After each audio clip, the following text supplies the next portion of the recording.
Good morning. I'm Berks County Commissioner Christian Leinbach, and I want to welcome you to our Commissioners Board meeting on September the 11th, 2025, the 24th anniversary of the tragedy of 9/11. We are both in person, but also broadcasting via Microsoft Teams live event / town hall, and also broadcasting through BCTV. We'll call the meeting to order, but before we stand, as we go to first a moment of silence, I'd like to ask everyone to please remember the family of Charlie Kirk and the people impacted by that tragedy, as well as the families impacted by the shooting a little later in the day at a Denver area public school. Please rise for a moment of silence, followed by the pledge.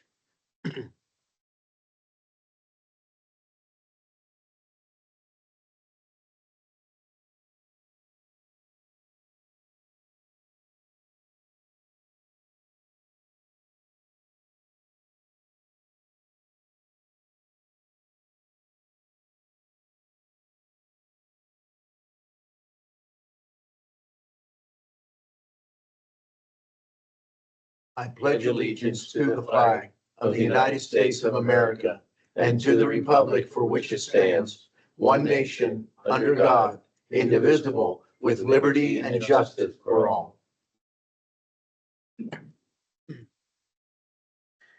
At this time, I'll recognize my executive assistant, Veronica Lepore, to read the public comment notice.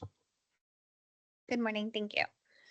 Public comment will be accepted in person and through the Q&A function. Please include your first name, last name, and municipality for all comments. Any comments without name and municipality will not be considered.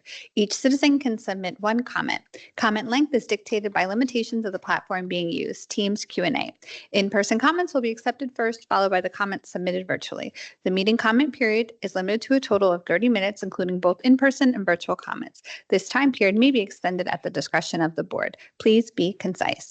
Comments that are germane to county business will be read during the meeting and should not be considered to be interactive dialogue with the commissioners. The county solicitor shall be the final arbiter of whether a comment is germane and should be read.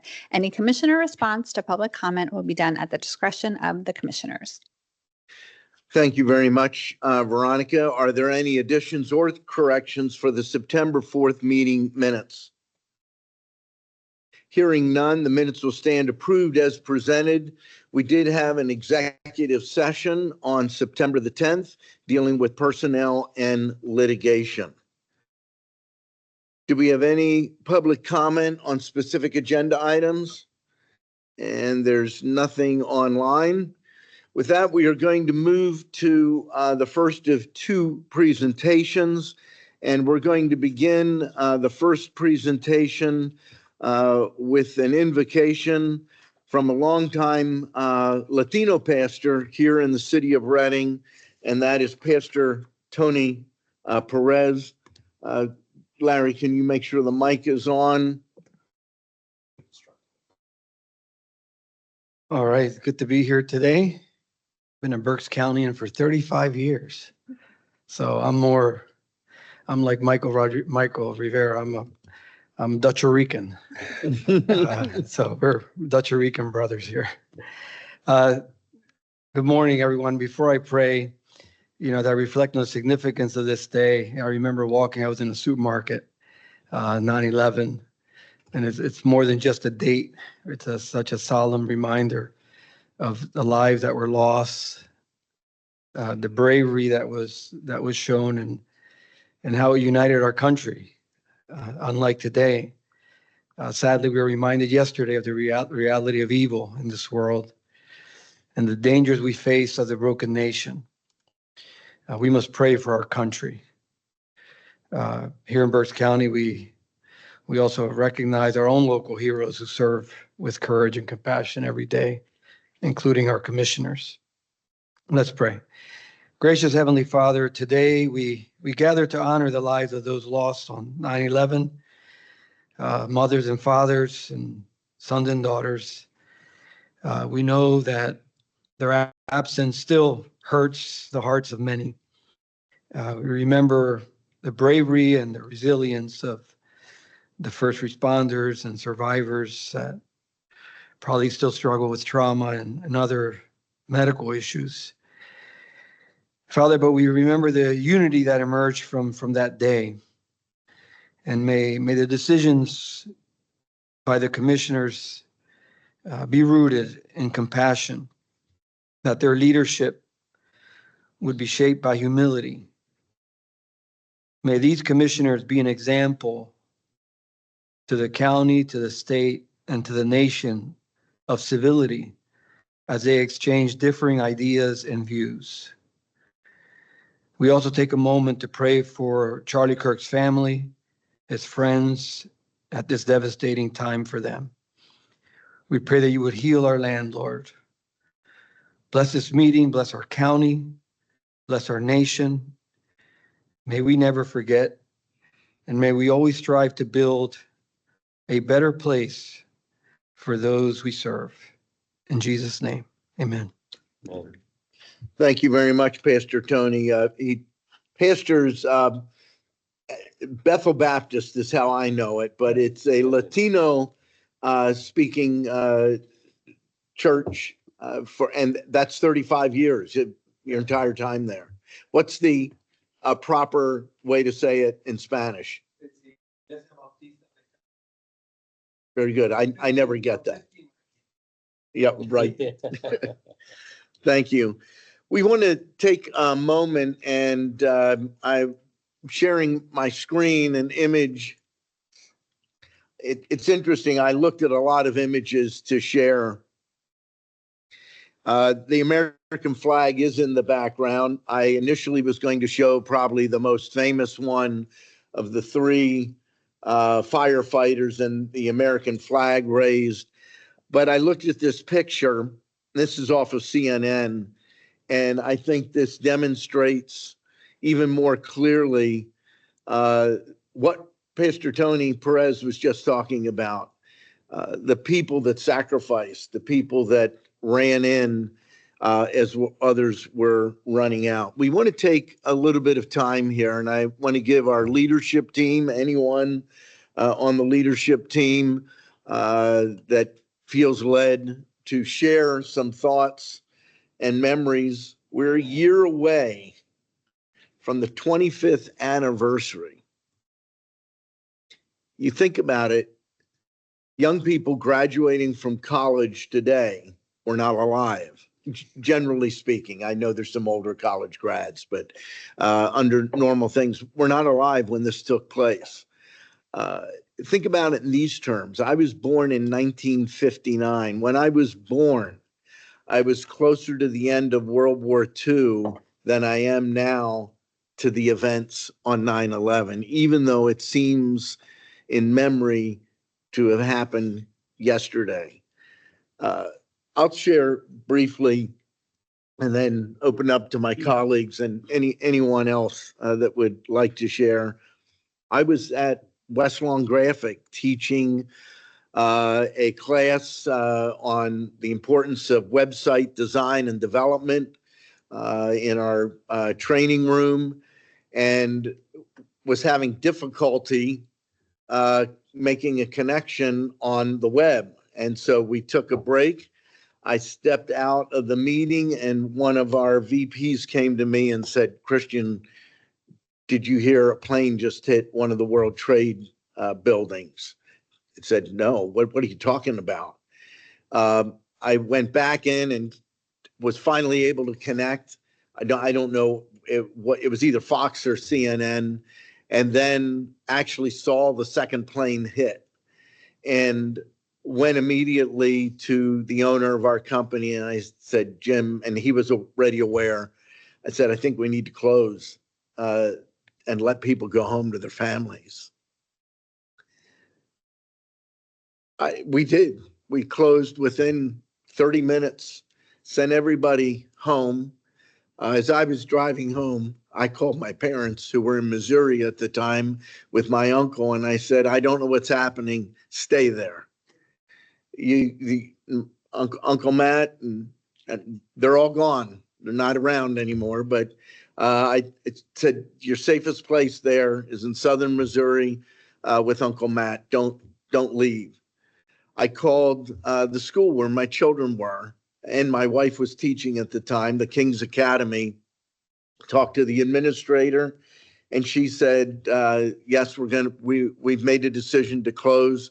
We're having parents come pick up their children, but if parents can't, the teachers are going to be staying.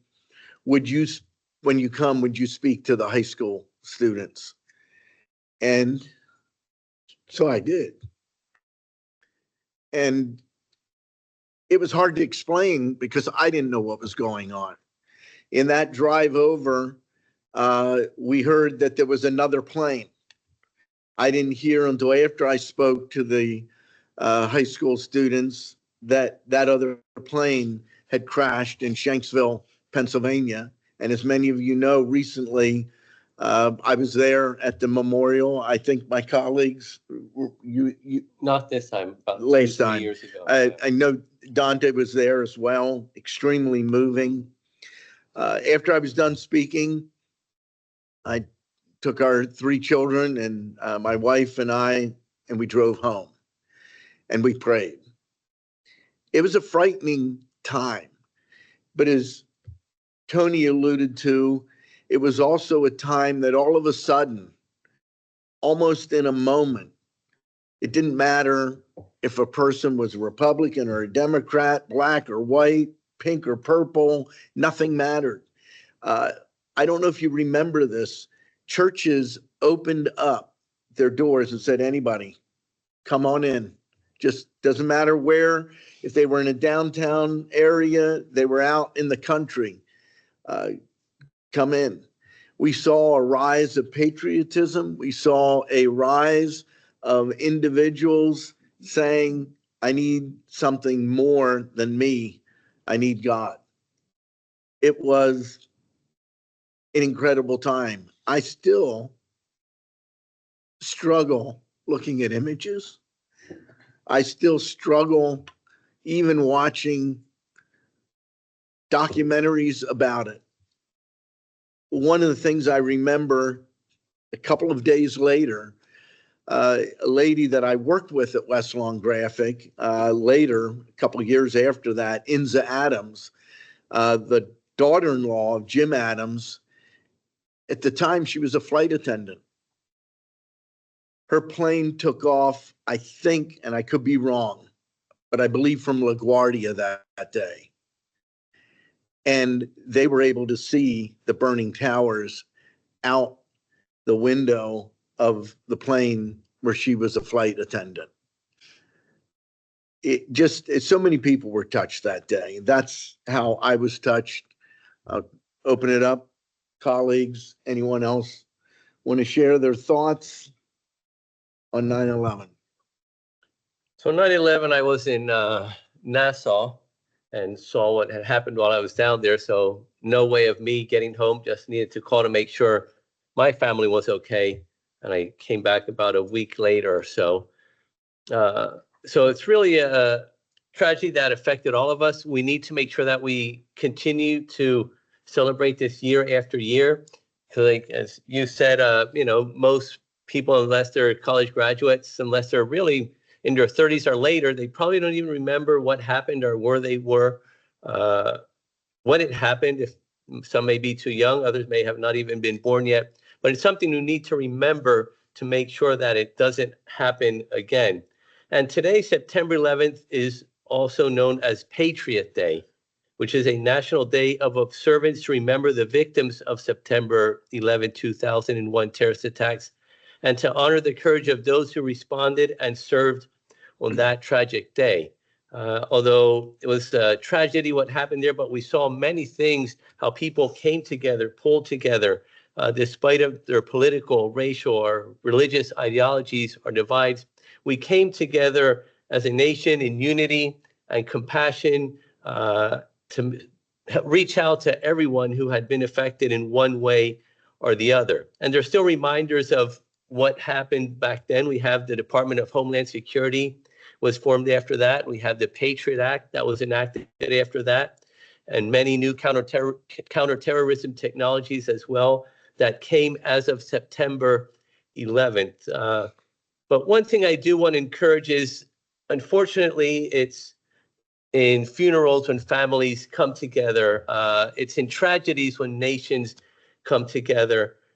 And what we're living today in our nation, we need to not wait until more tragedies continue to happen so that we come together as a nation with the same spirit of unity and compassion that emerged on September 11th. To remember that we are one nation, that we need to remain strong together. And the more divided we are, the weaker we are as a nation.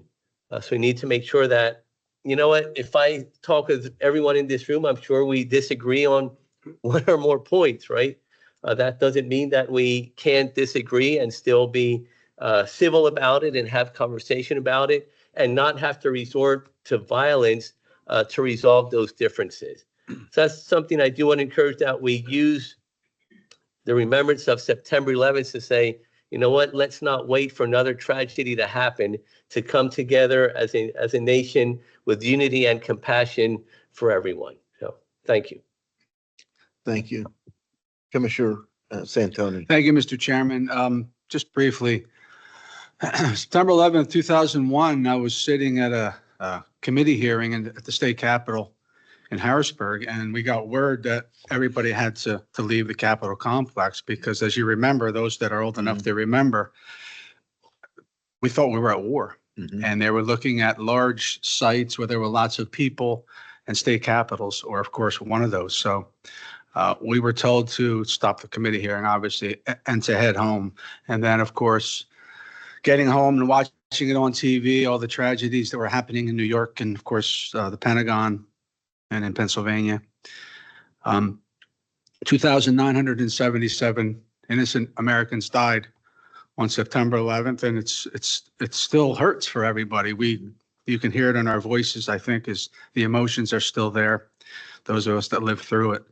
And after that, as was mentioned by Pastor Perez and others, hero stories came out, the stories of firefighters and ambulance personnel and emergency personnel that were running into the building as others were running out, and they lost their lives. So the hero stories that you heard, and how our country came together, and if anything good came out of it, it was that unity that we as Americans, again, political affiliation didn't matter, color of your skin didn't matter, where you stood on a particular issue didn't matter. We were all together as one, and we could use a little bit of that today.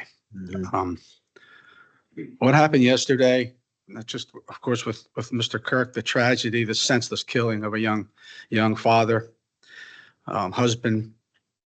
Despite any political issues that you have, violence is never, ever the answer when it comes to that. Again, another school shooting that occurred yesterday, and we sort of went ho-hum on that because that's becoming a regular news item in our daily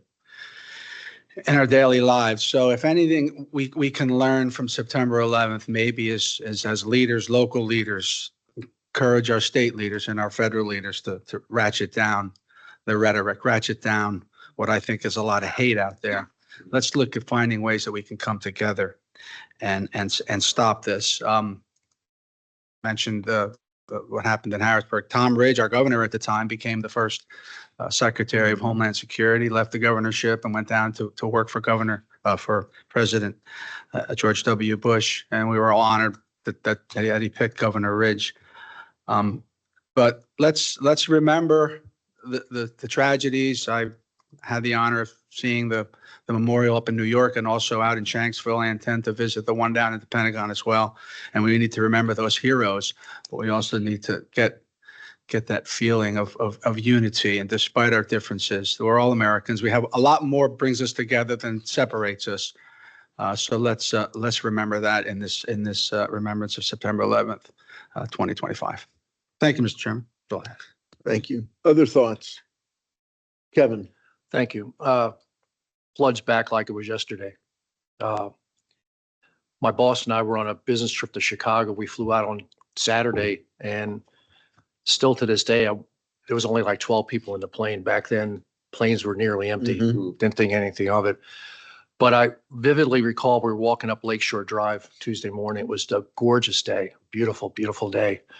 We knew nothing about it till we got back to the hotel. We were near the Hancock Building, one of the larger buildings in Chicago, and phone's ringing. My wife's on the phone.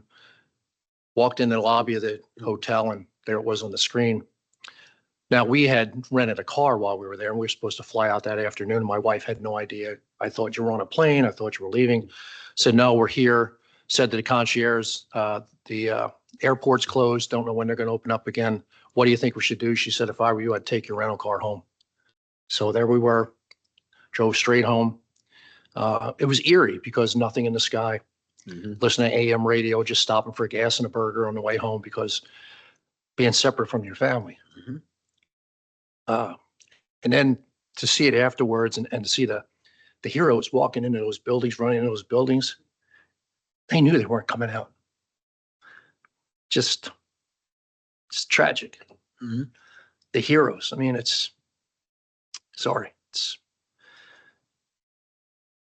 So again, we need to come together.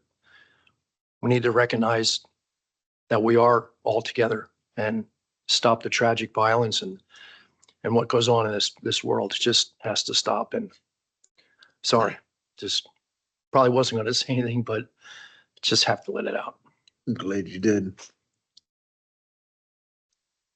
Anyone else want to share?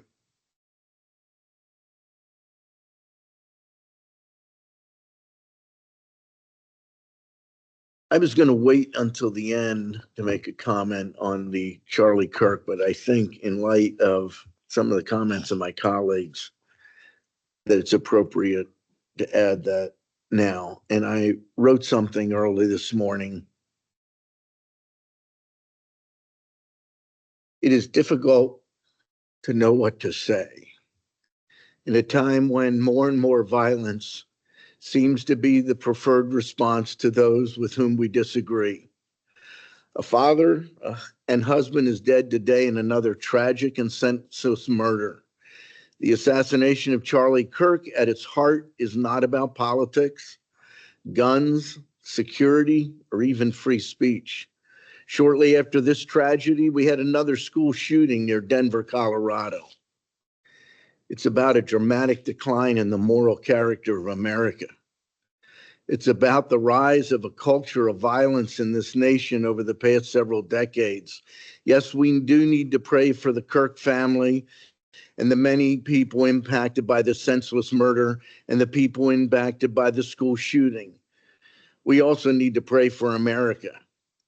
John Adams wrote in a letter to the Massachusetts militia on October 11th, 1798, our Constitution was made only for a moral and religious people.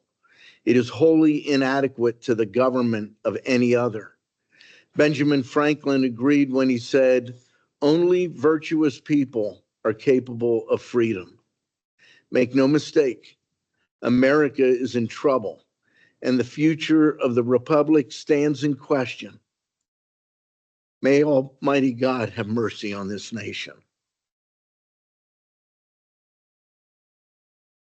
If there are no other comments, we will close this section. Again, I want to thank Pastor Tony for agreeing to open this presentation this morning.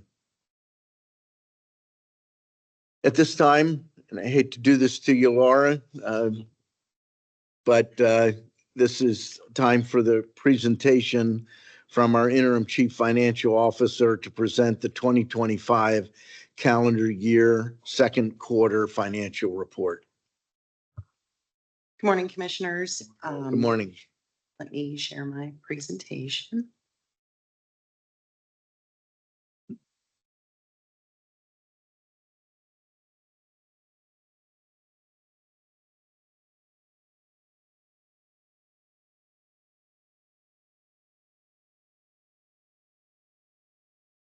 There we go. So today I come to present to you the financial update from January through June of 2025. Typically, we start these discussions with where we started in the beginning of the year, which would be our 2025 adopted budget. For 2025, we had adopted a budget for the general fund with a total deficit of 44.2 million and a total deficit of 25.4 million for all funds combined. After doing some adjustments to isolate our tax-funded operating budget, we came to a balanced budget for 2025, which did include an 8% tax increase.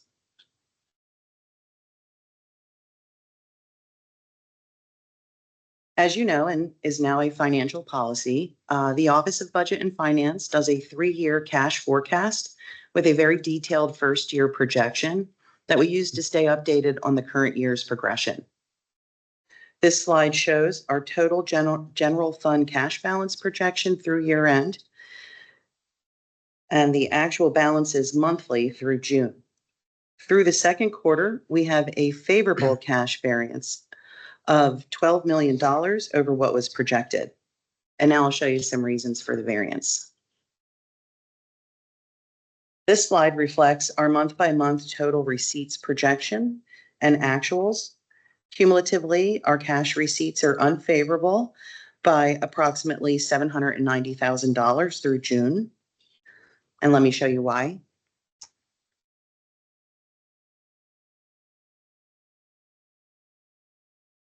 In looking closer, our cumulative receipts projection was $293,319,649.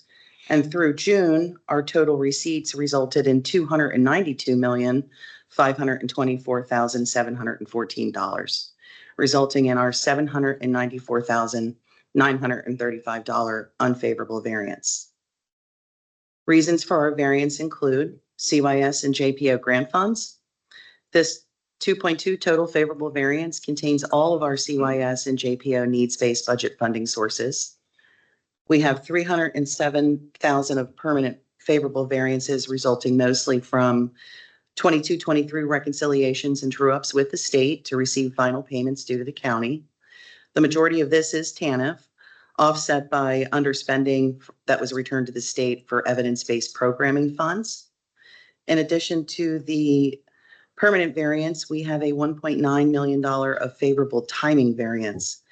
This is predominantly Act 148 FY 23-24 true-up funds received in May, but were projected for July, and were offset by payments for the IT grant, which was later received in July, and TANF funds, which we now anticipate receiving in September. Next, we have our communication center reimbursement, $1.4 million favorable variance. This is permanent, and it's due to a higher than projected 2024 reimbursement due to the general fund. In MHDD, we have a $1.2 million favorable variance due to the receipt of unanticipated human service block grant supplementals and a one-time human service block grant base funding increase, both of partially offset by less EI funds from Q4, reduced due to underspending. In our elected officials category, we have a $260,000 favorable variance. This is mostly from the sheriff's office. We are now more consistently seeing state PCCD reimbursements for Act 2 training from prior year's submissions. This has resulted in $180,000 received year to date that was not included in our projection. We also have $24,000 of additional Register of Wills office fees collected through June over our projection, and $125,000 of additional Recorder of Deeds office fees collected over our projection. These amounts are offset by $72,000 of unfavorable variance from the Prothonotari's office. There was a reimbursement that was unanticipated from their restricted e-filing fees that was not included in our projection. We also had some unfavorable variances, which helped contribute to the total variance. In Berksheim, we have a $2.7 million unfavorable variance that is largely a result of less than projected MA receipts through June. Given this trend, a decision was made after June 30th to add more MA residents to maximize higher MA revenues, which include a bed rate and IGT component, and the offset would be lower Medicare HMO beds, which are billed at a lower rate. We have a variance in the Berks County Youth Center $930,000. This is a permanent unfavorable cash variance due to BCYC having only minimum year-to-date revenues through June from out-of-county placements. In COCA, we have a $910,000 timing variance. It's unfavorable due to opioid settlement funds. We had projected to receive those through March and June. However, they've not yet been received. And this is partially offset by higher than projected prevention, SABG, BDAP, and state gaming funds. The timing of the opioid settlement receipts is unknown and sporadic, and the prevention and BDAP grant receipts are based upon vendor invoices, so they fluctuate with those invoices that are submitted. Under taxes, we have a $740,000 total unfavorable variance. This contains all of our tax categories. We believe this variance is due to timing. Current taxes are $787,000 behind our cash projection as of June. However, this is better in comparison to last year, where we were $1.6 million behind our targeted cash through June.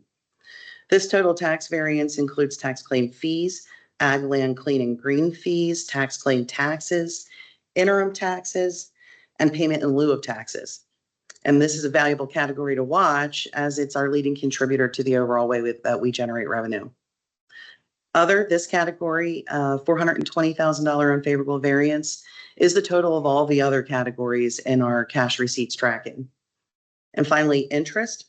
We have an unfavorable variance of $222,000 resulting from lower interest rates due to federal policy and anticipated cuts in 2025 that lowered the treasury yields, but is resulting in portfolio gains in market value. And so these items make up the major contributors to the $790,000 of unfavorable receipts variance. And I'd say we were pretty close to target through June. So now let's look at the disbursements. Can I ask a question? please? Sure. On the taxes, you said, if you could just clarify for me, last year at this time, 1.6 unfavorable, and then that came in. So we're projected to, so if that 740,000 comes in, then we're pretty much on target, right? Right. And Okay. So that's for all of our tax categories. And I'm going to go backwards for a second. It may even be You can better. see in this cash receipts by month, this is our tax arc. Right. So the projection and the actuals are pretty much in line, little behind, but in total, $780,000 is not a huge variance compared to the 1.6 million of last year or the total tax income that we bring in. Thank you. Mhm. Good question. And so now we'll look at the cash disbursements by month. This slide reflects cash payments or disbursements only. We're trending $12.8 million lower in cash payments through June. And so let's look at some of the contributors to our favorable disbursements variance. For capital projects, in total, we have a $6.7 million variance. The majority of this is timing. We typically see slower than projected cash disbursements in our capital categories. We have $3 million of projected payments we'd anticipated dispersed by now, and the projects haven't had any disbursements through June. The largest of those projects include the chiller replacement and the skate park. In addition, we have slower progression on various large projects, such as the Ag Center renovations, courthouse doors, camera and access card upgrades, roof replacement, annex window replacements, and the steam plant decentralization. Given we anticipate this is timing, we will see more disbursements through the rest of 2025, but we typically end up with a favorable variance in these categories. Employee benefits, the $2.3 million favorable variance here is due to lower healthcare claims, particularly large claims compared to last year. We're also seeing better than anticipated results from our prescription plan changes, and hopefully this will continue through year end. Payroll and FICA, we believe a portion of this $2 million favorable variance is permanent. We have lower labor costs, again, due to vacancies, which relate to several departments, but predominantly the prison, aging, CYS, solicitor's office, and facilities. But we also have what is foreseen as a timing variance because as of June, we had not paid out our projected actual Teamsters wage increases for 23-25. And this will happen before year end, but we foresee there still being payroll and FICA savings as the vacancy savings are not currently being outpaced by overtime costs. Tax refunds, we have a $600,000 favorable variance here. This is timing. The favorable variance is $342,000 in tax refunds as court-ordered tax refunds are lower year to date in 2025 than in 2024, and $267,000 of tax incremental financing was projected in June. We expect the disbursement in September. For BARDA, we have a favorable variance. This was a delay in the submission and payment of the 24-25 operating contribution. We do anticipate this to occur in September. For the community support COVID funds, that's $460,000 favorable timing variance, resulting from $227,000 of community payments and $230,000 of implementation funding for Imagine Berks. Those payments were projected to be made through June and haven't occurred yet. The cash releases in this category as milestones are reached. And so this means slower progression in the grant agreements than initially projected. In COCA, just like the receipts, we have a disbursement variance related to the delay of the projected opioid settlement funds. And we do not release funds to COCA until they are received here at the county. This favorable variance is partially offset by higher than projected grant fund disbursements due to the receiving of more revenue than anticipated. As mentioned before, we received more funding in prevention, SABG, BDAP, and state gaming funds. In our jail system, we have a timing variance. We are seeing lower disbursements in some of our variable cost accounts, such as food, janitorial and laundry supplies, and our catastrophic medical expense. If we see an increase in the ADP, we could see these favorable variances reduced before year end. In children and youth, we believe this is a timing variance. We're seeing favorable variances in subsidy payments for adoption, foster care, and kinship related from a volume decrease, which in this case, there are more children aging out compared to new subsidy orders. We're also seeing lower program services and travel disbursements. The travel disbursements is likely due to the vacancies in the department. These favorable variances are being offset by higher than anticipated payments to institutions, mostly occurring in our community residential placement category. And we just want to note that this is through June, so this is not related to the budget impasse. In Berks time, we have a timing variance. We have favorable variances in our software maintenance contracts, professional fees, and contracted services, partially offset by higher than projected pharmaceutical expenses. This is the sum of all the other disbursement categories in our cash projection analysis. Separate bank accounts. And finally, we have a negative variance to offset all of the favorable ones. This variance relates to the monitoring of activity associated with some of our other separate bank accounts. When we see a variance here, we make sure the general fund is repaid outside of our normal cash transfers. This repayment relates to DES Motorola payments and was repaid to the general fund in August. And so that's our view into the county's calendar year Q2 activity, which is January through June. We have some good insight into how the year is going and how many of our categories might look through year end. We do expect to see many additional unfavorable variances resulting from the prolonging effects of the current state budget impasse. September results will certainly be impacted, and we'll definitely keep you up to date of that information as it becomes available. And as I conclude the Q2 fiscal update, I'd like to thank you for your time and attention. And I turn to you, the Board of Commissioners, for any questions or comments or further discussion on this information. First of all, thank you very much. Very good presentation. I don't know how many counties have a habit of doing this in such a public way, but I think it's important to be transparent so the public understands what's going on. I think it's equally important, and you did note this, that these numbers are through June 30th and therefore have no impact at this juncture relative to the budget impasse. With that said, the pressure is continuing on counties and school districts, cities and municipal government as that impasse continues. And I believe our Chief Operations Officer has some information to share there, and we'll continue with other comments, but I think it'd be appropriate to share that information now. Thank you, Commissioner Linebaugh. So last week we referred to the fact that a fair amount of money coming through the state is federal money. Working with our budget office, we've looked at some of the departments that might be impacted by the lack of the federal money flowing through the state and then ultimately to our service provider as well as our departments. We are working with CCAP's Executive Director, Kyle Kopko. He is meeting with the governor's staff and making sure that this money, if it is available, in fact, should be released to the counties. We're not 100% sure, but we look at the number at about 33 to 36 million of our total allocation of funding.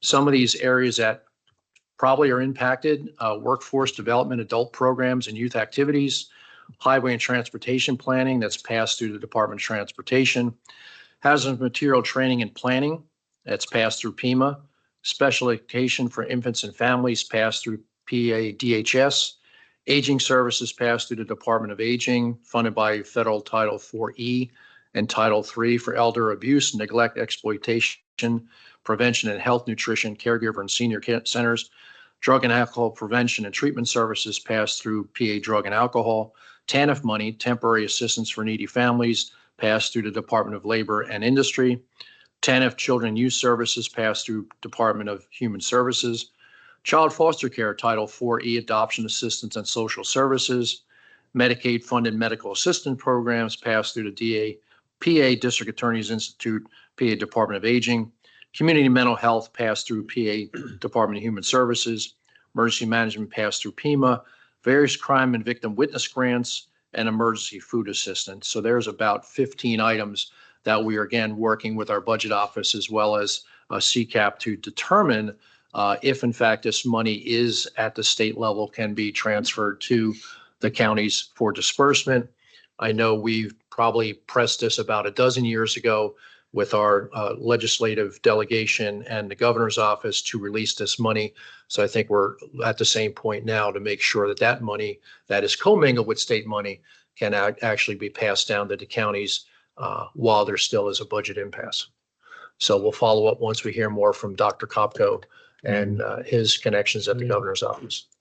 Just got an update on that, and it says, unfortunately, the governor's office is of the opinion that federal pass-through funds cannot be allocated until a budget is passed. It says all federal funds need to be appropriated if they pass through the state general or other state special funds. A General Appropriations Act does include federal appropriations for agencies, so without a state budget, these funds are also unable to move. So that is the opinion of the governor's office. Yeah, that was, I believe there was a different result much later in the process in 2015, where those monies were, at least some of them were released, I believe. Am I right? Yeah, Bob and Laura is shaking their head. So I don't want to get into politics, but do their job. Bob, go ahead.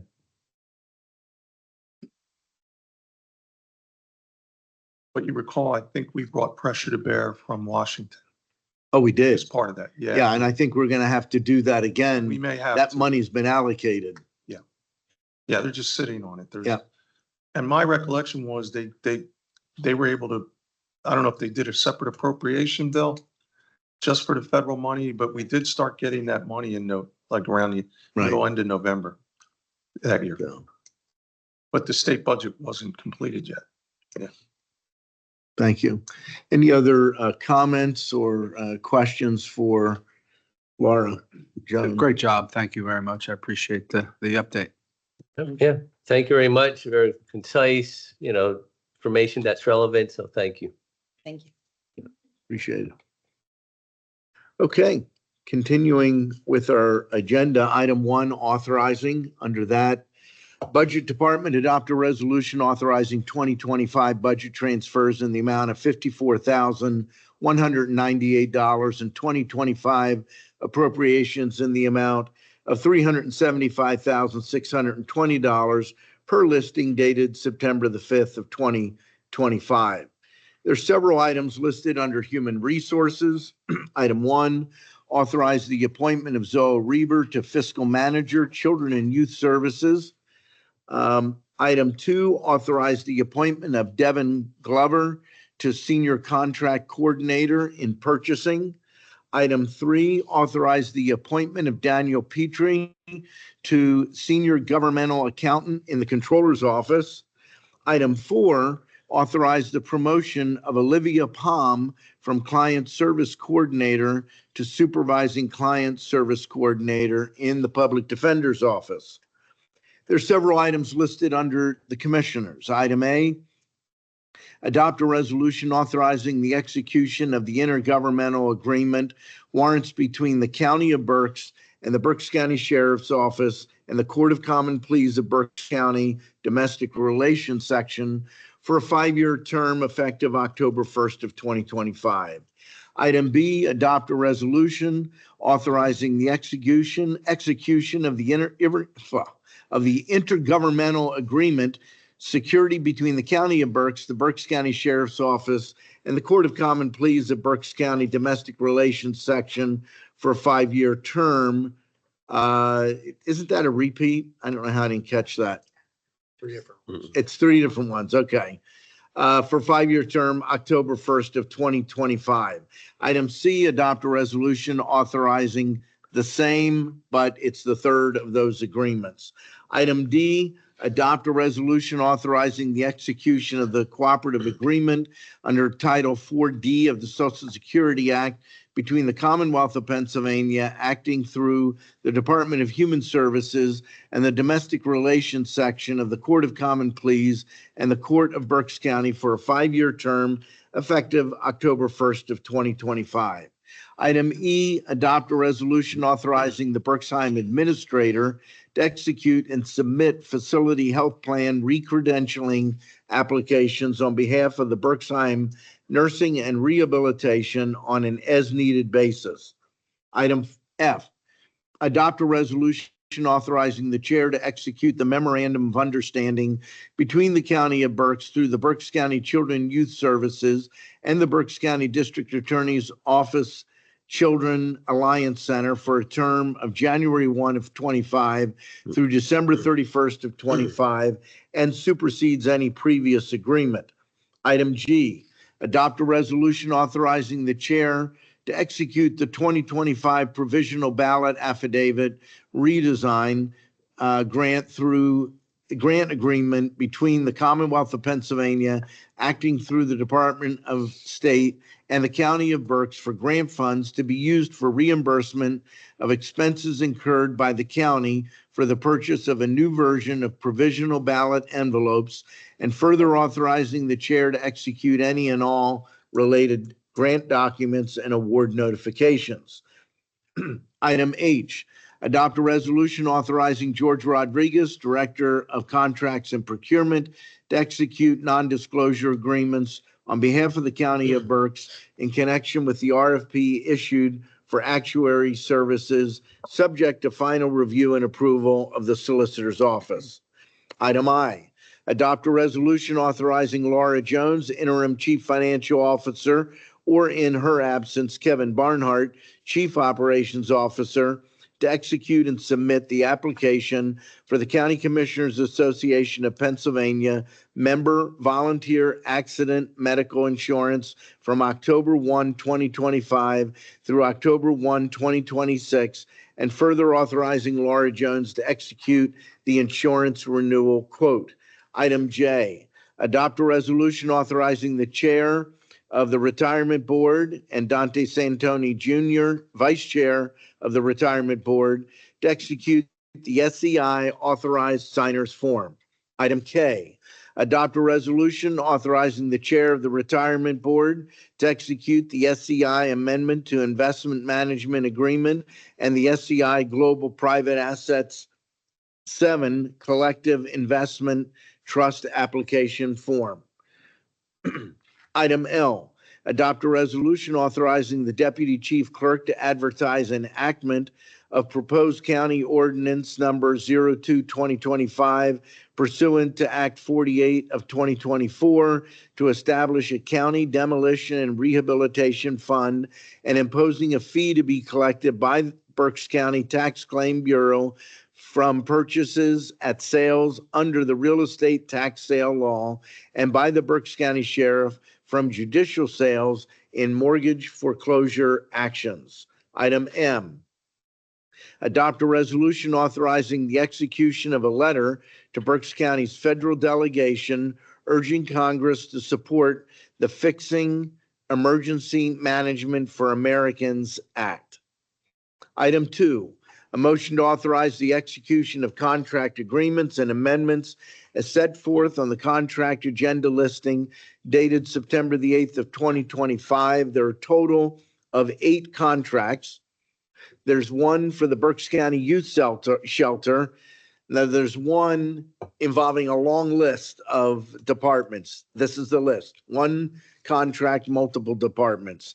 Children and Youth Services, Adult Probation, Juvenile Probation, the courts, MDJs, the Berks County Jail, Berks County Planning, the Berks County Youth Center, Career Link, Tax Claim, and the Treasurer. There's one jointly with Children and Youth Services and Juvenile Probation, one with the Commissioner's Office, one with Mental Health and Developmental Disabilities, 2 with the Solicitor's Office, 1 with Information Systems. Item 3, a motion to authorize the execution of payments and electronic transfers for the week ending September 12th of 2025. Item 4, a motion to authorize the execution of payments and electronic transfers for the week ending September 19th of 2025, subject to final review and approval by the Chief Operations Officer, or in their absence, the Deputy Chief Operations Officer. Item 5, a motion to authorize the execution of employee payroll disbursements dated September the 23rd of 25, subject to final review and approval by the Chief Operations Officer, or in their absence, the Deputy Chief Operations Officer. And item 6, a motion to authorize 2025 budget transfers and 2025 appropriations for the week ending September 19th of 2025, subject to final review and approval by the Chief Operations Officer, or in their absence, the Deputy Chief Operations Officer. Motion to approve the agenda as presented. Second. The motion has been made and seconded. Is there any discussion? Hearing none, all those in favor signify by saying aye. Aye. Opposed? The motion is carried. We'll move now to reports of our treasurer and controller. We'll begin with our Berks County Treasurer, Mitch Darcourt. Thank you, Commissioner. Today, we have an opening balance of $265,253,660.75. We have a balance to clear of $6,977,321.07, leaving us with a balance of $258,267,339.68. Thank you, Commissioner. Thank you very much, Mitch. Moving now to our Berks County Controller, Joe Rutterow, with the Controller's Report. Joe. Thank you, Mr. Chairman. For the week ending September 12th, 2025, we have a total accounts payable of $16,317,448.13. We have an employee payroll of $5,381,629.22 for a total cash disbursement of $21,699,077.35. Thank you. Thank you very much, Joe. Moving now to our Chief Operations Officer, Kevin Barnhart. Thank you, Commissioner Linebacker. Our team has nothing to offer at this time. Thank you. And we are now at Commissioner's comments, and we'll begin with Commissioner Michael Rivera. Thank you, Commissioner Linebacker. A few items here. Just want to congratulate Reading Area Community College. Their nursing program was ranked number 2 in Pennsylvania by registernursing.org in their 10th annual rankings of best nursing schools in 2026. So again, Reading Area Community College making news for the great work that they do here in our community. So congratulations to them and their staff and faculty that made that possible. Also, yesterday was 2 days ago. Sorry, my days get mixed up here. 2 days ago, all 3 of us had the opportunity to go to the Greater Reading Chamber Alliance Building Berks Awards, which was held at the Goggle Works. This is an annual event that the GRCA holds, and there's 15 different categories related to commercial properties, residential properties, art, and so forth throughout the county. And we were not aware of it, but Berks County was received 4 of the awards. Well, Berks County was part of 4 of the awards. Actually, they were received by either the engineer or the builder, whoever was doing the work, but they were part of Berks County. There was one for the North Campus, one for the South Campus, one for a bridge, and one for the Reading Regional Airport. So congratulations to all If of I them. could add, and then Yeah. I won't say anything about it. So the projects and the entities that did the work versus the county. Mhm. The addition to the Ag Center, Muhlenberg Green Architects did the design and they did the submittal, and we recognized them for that award. In the category of commercial office, the County of Berks South Campus Phase 3, that architect was Beers Hoffman. Again, we recognize them for their great work.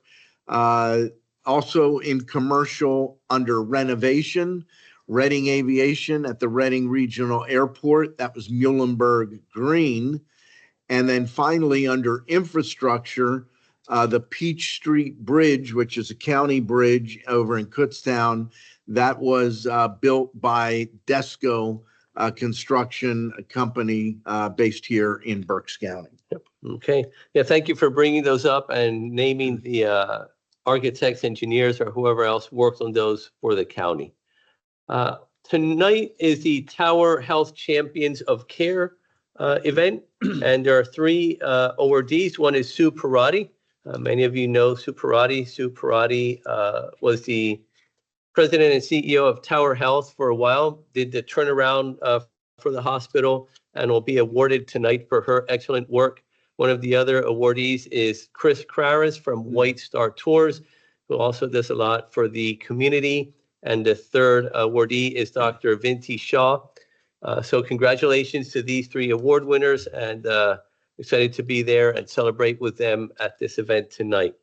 On Tuesday, the 16th, we have our town hall at Village Library of Morgantown. Doors open at 6, and the town hall runs from 6:30 to 8 p.m. The town hall, there are no preset questions. What we do is we each offer a 5 to 10 minute update of the county and then open it up for really any questions that anyone wants to answer. So if you are in the area of Morgantown, please go visit us there next Tuesday between 6 and 8 p.m. Also, we have the 2025 Berks Recovery Walk. And Barbara, what is the date on that? Okay, it is Saturday, October the 20th, starting at 10 a.m. And it will be a 1-mile walk from Recovery Coaching Services at 505 Penn Street. That's also the building where the M&T Bank is at. And we will walk from there to the RISE Center, which is where Council on Chemical Abuse has an office there as well. So it's about a 1-mile walk. Walk starts at 10. We'll get there. Then there'll be a ceremony and some light snacks there, and it will be concluded after that. But a great opportunity to celebrate recovery. So if you're interested and available, please join us on Saturday, October the 10th. September The 20th. Oh, okay. I'm not sure where did I get October the 10th from? I don't know. September 20th. Any idea, Don? Thanks. All right. So September 20th, Saturday. Also, no election board meeting today or next week either. And next week, we do not have a commissioners meeting either. So keep that in mind. And that is all I have. Thank you. Thank you, Commissioner Rivera. Commissioner Dante Santoni. Everything I have was reported on, but just a couple of things real quick. On the Greater Reading Chamber Alliance Building Berks Awards, all the winners, we congratulate all the winners. It's on their website, but I want to give a little shout out to my executive assistant, Lynn Burns, who was part of the Reading Skate Park, who got an award for placemaking. So congratulations to Lynn and JD and all those that were involved. in the Reading Skate. Which the reality is, Dante, that's the only thing we knew about going in, True. that they were going to win. Yeah, it was a little So- shocking when we kept walking up back and forth to get awards that we really had nothing to do with. Couple other things. I attended an event last night with the other members called Judging Juries down at the Boscov Goggle Works Boscov Theater. It was about the importance of diversity on our juries in our communities, fair trials, et cetera. On the panel were a couple few Berks Countyans actually. Our district attorney John Adams was on it. Our public defender Keith McConnell. Judge Nevius was on, and our former judge and former solicitor, and now third district judge Jeff Schmale, along with another judge from that district, Juan Sanchez, was there as well. So it was a nice discussion. It was a 24-minute documentary that talked about the importance of the diversity of juries. So that was an event that I was pleased to attend. The last thing I have is on Saturday, Berksheim is having their annual Heim Fest. They'll have from 11 a.m. to 4 p.m. bake sale, quilt raffle, flea market, food, and music. Attend if you can. Thank you, Mr. Chairman. That's all I I have nothing. Everything has been covered. So I will open it up. Anything from our row officers? I don't have anything today, Commissioner. We good? I don't either. Thank you. Okay, we have one public comment in person. If someone can check online. Evelyn Morrison, if you want to step up to the microphone, Lynn, if you want to make, it's on. State your name and your municipality. You have 3 minutes. Good morning.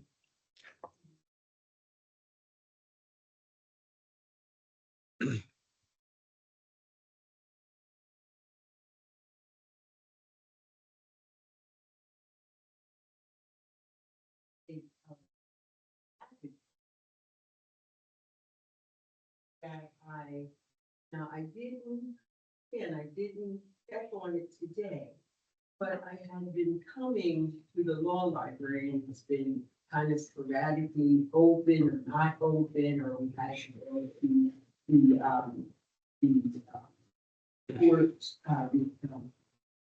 the court clerk to be able to, have access. So I'm not sure, so I'm not reporting to you currently, but I would like to make sure that we continue to have the access to the law library. I understand that there was a shift in employment and that there may be no one there or someone there, but I need that to be addressed because it allows us as community people to be able to look at being able to do the access on the computers and a lot of the cases. Now you would say, well, you can do that anywhere, but it's so important that we're able to look at the law library as the references in terms of the books, and then also with the computer. And there was an opportunity that we were able to print off cases or things that we needed to submit. And that is now, I believe, going to be a fee or something like that. So if you can, gentlemen, please have someone to look into that to make sure that we still have access to the law library. It's really important that we do. Okay, as community advocates and people who need to have references. And then there were also some pamphlets and packets that were given out within the guise of not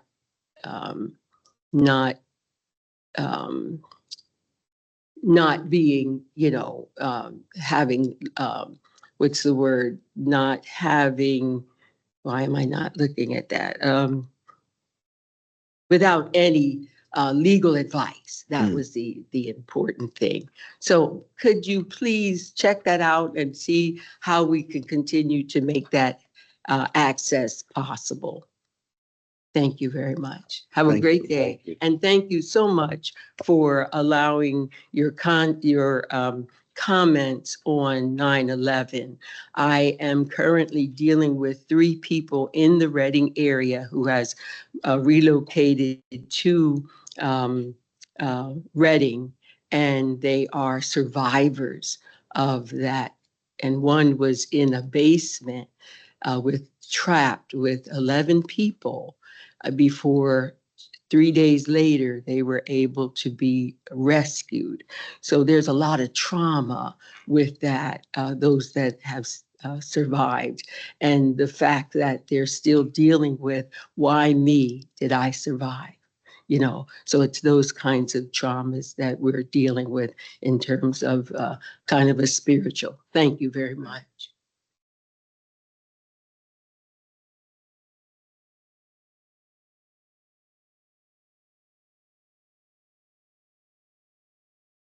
So, the chair asked me to respond to your comments about the law library. Just so you understand, the law library is controlled by the courts.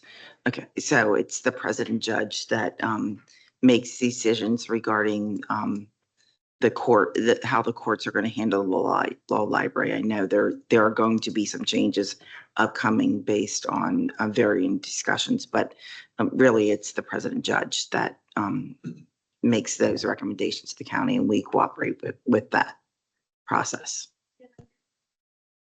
Well, why don't we talk after the meeting? Yeah, that'd be good.